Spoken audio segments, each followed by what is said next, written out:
রাতের বেলা তোমরা বাচ্চাদেরকে সন্ধ্যাবেলা ছেড়ে দিও না। সন্ধ্যাবেলা বাচ্চাদেরকে ছেড়ে দিও না, আগে ভালো করে সন্ধ্যাটা হয়ে যাক, যদি ছাড়তে হয় তারপর ছেড়ো।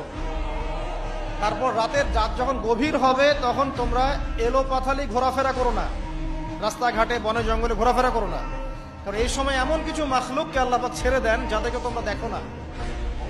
এখন বিজ্ঞান যেটা প্রমাণ করতে পারে নাই, এটা কি বিজ্ঞানের ব্যর্থতা না ইসলামের ব্যর্থতা? আচ্ছা, তিনি বলছেন রাতের বেলা এমন কিছু মাখলুক বের হয় যাদেরকে তোমরা দেখো। দুষ্ট জিন বের হয়। কি বের হয়? জিন জাতি নাই পৃথিবীতে? আল্লাহ পাক সূরা জিন নামে একটা গোটা সূরা নাযিল করেছেন, করেন নাই? হাফেজ আছে না এখানে মানুষ? কুলু হিয়া ইলাইয়া আন্নাহু ইসতামা নাফারুম মিনাল জিন্নি ক্বালু ইন্না সামি'না কুরআনান আজাবা। জিনদের একটা দল কোরআন শুনে বলেছিল যে আমরা অদ্ভুত আজব একটা কোরআন শুনেছি।